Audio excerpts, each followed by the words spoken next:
Okay, so I'm still in Port Augusta. I'm at the Arid Lands Botanic Gardens. I'm doing a walk it's the longest walk here. It's called the Red Cliff Walk, so Matthew Flinders Lookout Red Cliffs Walk.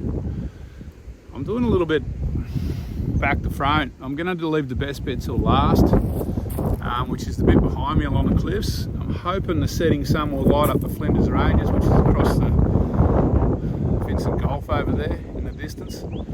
As I get back, it's still an hour or two before sunset, so it'll have to be better than this, but yeah, that's the theory. So I'm going to strike out west. It's going to be pretty boring the first little bit, but anyway, we'll see how it goes.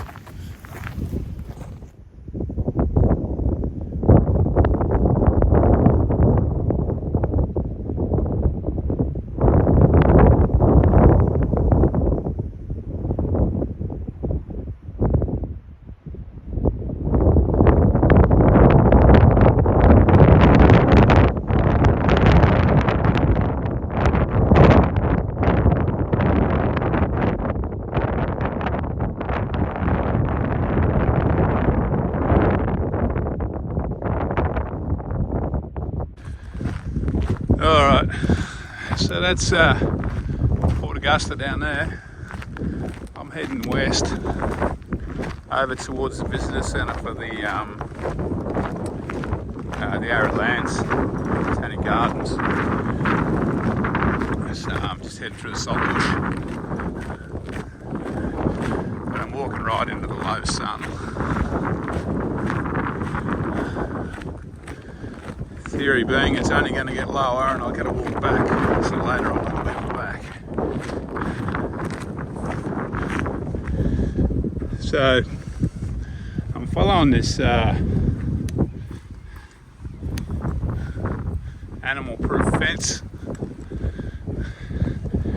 back along the boundary of the Arid Lands Botanic Park, I guess.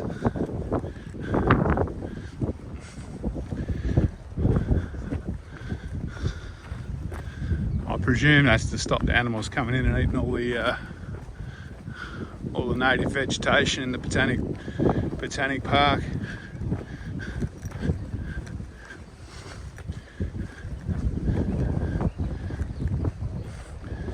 So I'm following this Red Cliff Walk. So it looks like we're going this way. That's the end of the fence.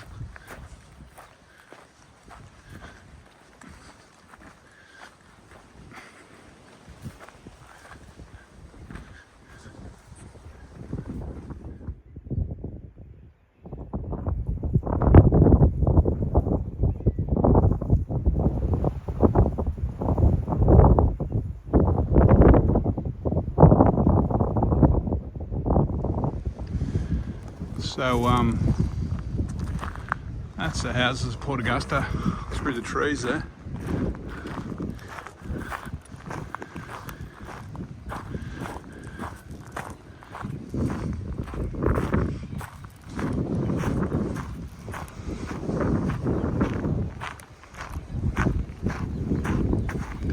I'm suspecting this walk isn't very well used compared to the other walks closer to the cafe and the visitor centre.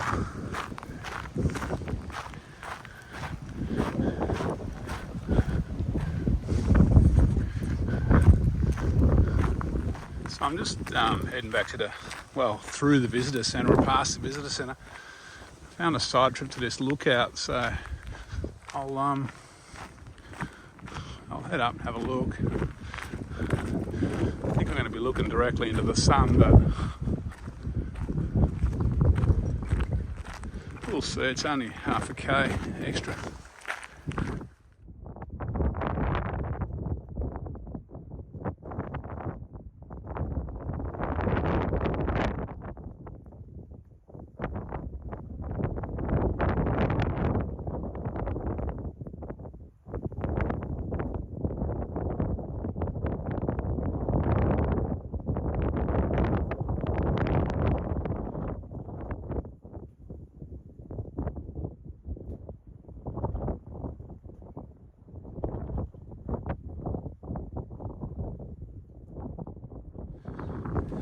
There's a boardwalk here to a look to a car park off the highway.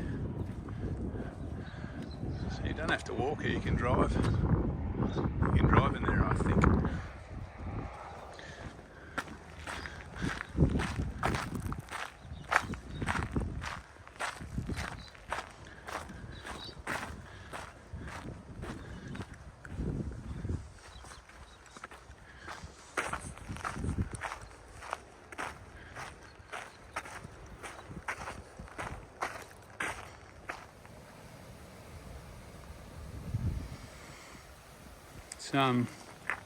Walking through the park where they split it into regions and have arid plants from each region. So you can pick the difference. That's the mallee country, and that's the kind of saltbush flinders, native pine country.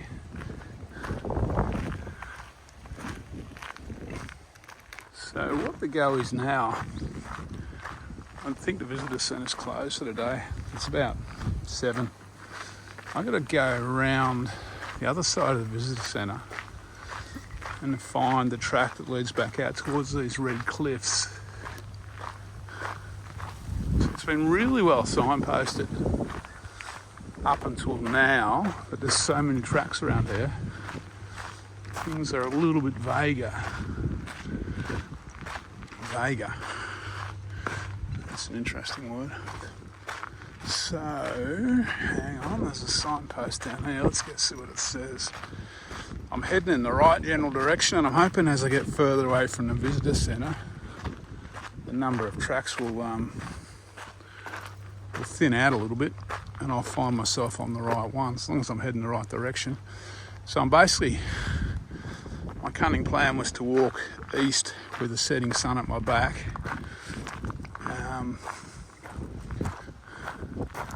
Red Cliffs Walk. So one says that way, and one says that way. I'm going to go this way. Yeah, the cunning plan was as the sun got lower, walk back east with the sun at my back. So it's not too bad. The sun's still got a fair bit to go before it sets.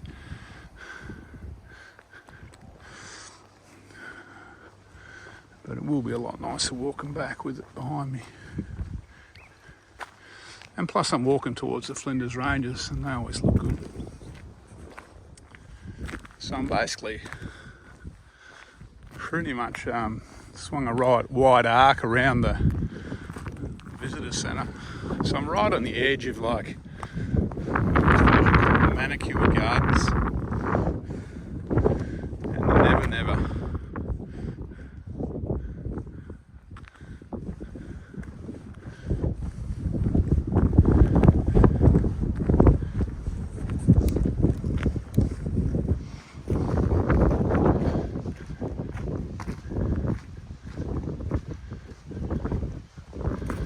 So I think I'm heading for that building there, which is the bird hide.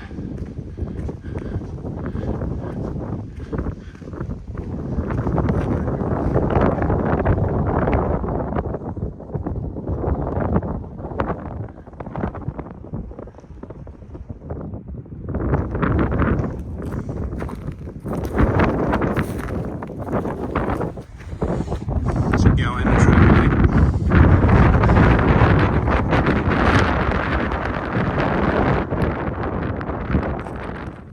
There's the bird hide. If it's anything like most of the bird hides I've been in, prepare to be underwhelmed.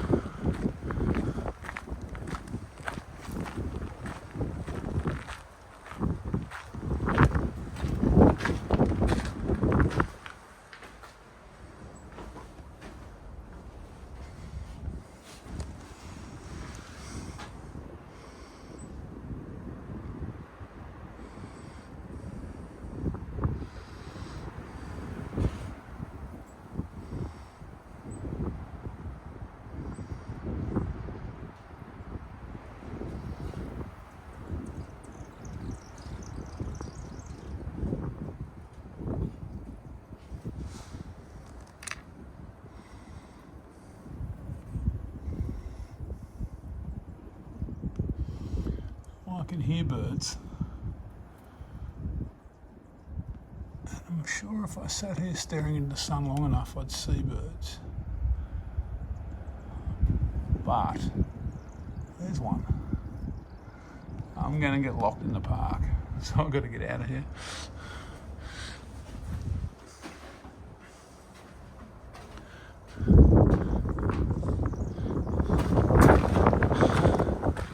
So that definitely wasn't a fail. That was actually probably okay. I just needed more time and maybe a visit in the morning. A set of binoculars instead of a smartphone. Alright, let's get down to these cliffs.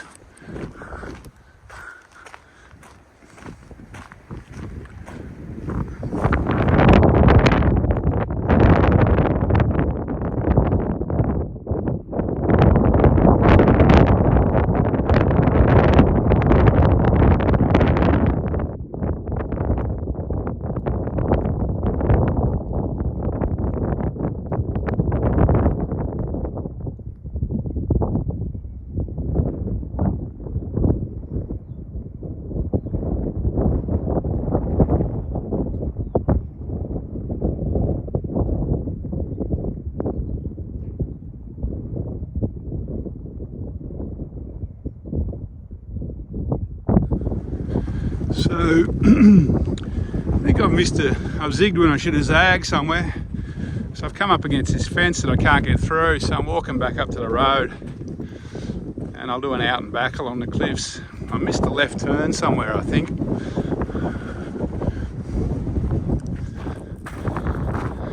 So this little path heads into town. I was walking in town earlier on actually. That's not a bad walk, although it was a shared path. Alright, I'm retracing now, back to that car park, and then I'm going to go up to the lookout. This is probably the nicest bit of the walk anyway, so it's not the end of the world to do it out the back. And I suppose it's an excuse to come back next time I'm in town and try and find the correct route for this Red Cliffs walk.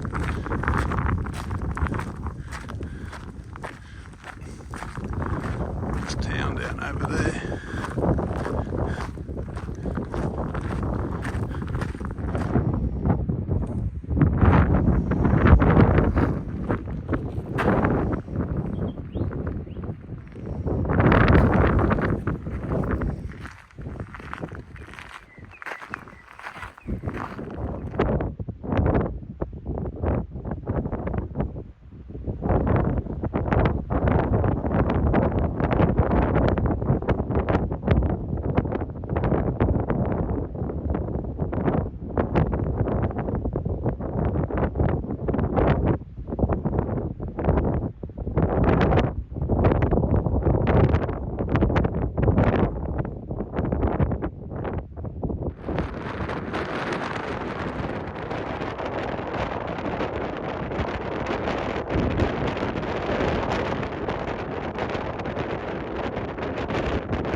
Okay, that's me.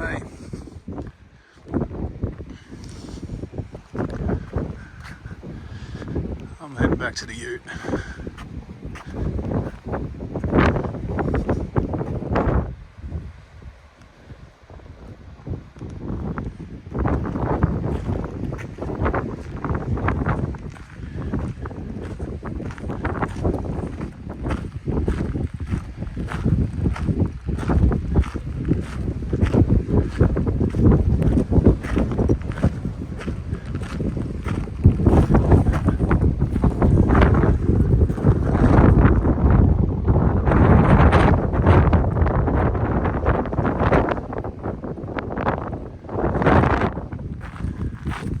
Okay,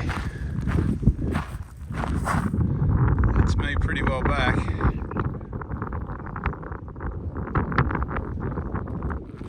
Sun's going down, or getting low.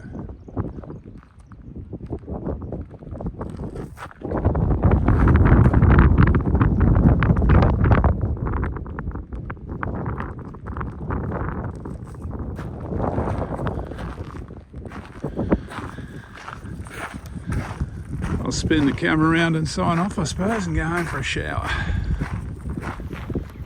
Okay, if you can hear me over the wind, that little walk came about 6.6 k's. Like I mumbled about at one stage, I actually zigged when I should have zagged and ended up on the wrong track. Not that you're really going to go too far wrong out here, I just had to get across the fence, which made it a little bit difficult. I was going to walk this walk at sunrise because I wanted to see these red cliffs. I thought these red cliffs would light up at sunrise. The literature from the Botanic Gardens said walk it at sunset because the Flinders Ranges look good. Yeah, I'm still thinking sunrise would be better. Mind you, the park doesn't open until 7:30, so it might be too late by the time you actually can get in here to see the cliffs kind of lit up by the morning sun. But anyway, it's worth considering. This is the more bushwalking-like walk of all the walks in the Botanic Gardens. Most of the others are pretty well manicured. This one had its moments. It was all pretty good, but yeah, a little bit rough in a couple of spots. Alright, we're heading north tomorrow. So next time you see me, well, if I post these in order, I'm thinking it's going to be a lot hotter. Alright, I'll catch up with you then.